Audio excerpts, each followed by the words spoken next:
रहमान रहीम। प्यारे दोस्तों सुनाओ की हाल चाल है तुहाडा, ठीक हो? मैं अज तुहानू थोड़ी जी मालूमात देना चाहना। जेह्ड़े इलैक्ट्रॉनिक कंडे होंदे ना, जेह्ड़े आखदे कंप्यूटराइज कंडे, उन्हां दा की फंक्शन है। हुण कंप्यूटराइज कंडा छोटा ज़्यादा वड्डा नहीं है, सिर्फ 1 टन तक वजन जेह्ड़ा ना तोल सकदा, 1000 किलो तक। इस दे थल्ले जेह्ड़े 4 सैल जे लगे हुए न, 4 इसके कोने न, हर कोने थल्ले एक सैल लगे। वो सैल तुहानू मैं चेक करा दिन्ना। वो सैल केड़े न, नज़र आ रहे हो ना? एक इस साइड ते जिस नाल तार लगी हुई है, एक वो दूसरी साइड ते नज़र आए, एक इस साइड ते। दोस्तों इन जेह्ड़े 4 न, चवां दी तारां अग्गे कट्ठियां हो जांदियां न, कट्ठियां हो के अग्गे एक तार हो जाती है। वो नज़र आंदा पियो ना, जोड़ लग के एक तार हो गई है। वो तार जिहड़ी है आ गई है। हुण सीधी जिहड़ी तोलन वाली घड़ी हुंदी है ना, इन्वर्टर जिन्नू कहंदे न, उस ते जा रही है। वेट इंडिकेटर सी इस कोल आ गई है।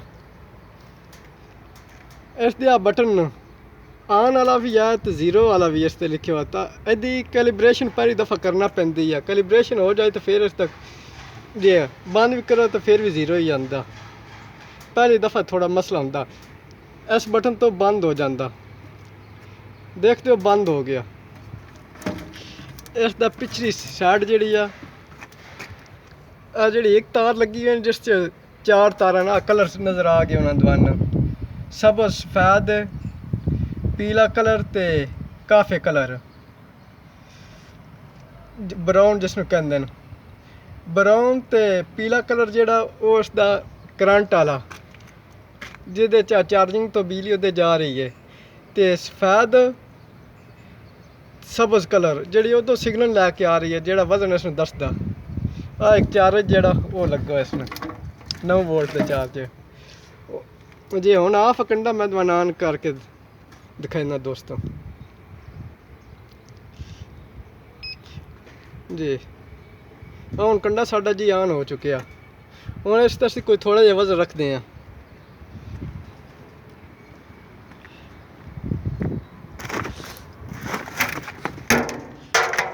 हुण मैं थोड़ा जिहा वजन इस ते रखेआ। हुण वजन जेह्ड़ा 3 किलो शो हो रहा। हुण तुस चलदे ना, 3 किलो वजन उत्ते रहे तो होर ही वजन रखिए। इसमें तो इन्हां दा फंक्शन है, तो दबदे जाना ना, वजन तो 0 हो जाना। कहते हो हुण 0 हो गया, हुण अग्गों जो वजन नहीं शो होंदा पिया।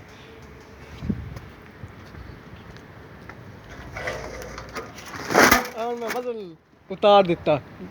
जिस टाइम असी 0 दबया, उस टाइम 3 किलो वजन उत्ते आए, वे तो -3 लिखी गया जी। दोस्तों आज दी थोड़ी जी मालूमात है। मैं हूँ तुम्हारा दोस्त मोहम्मद असगर, आपसे इजाज़त चाहता हूँ। अस्सलामु अलैकुम। ये वाला कंडा है, तो ये वाला सेल है जिसका सारा फंक्शन है। इसमें 4 तारें होती हैं। खुदा हाफिज़।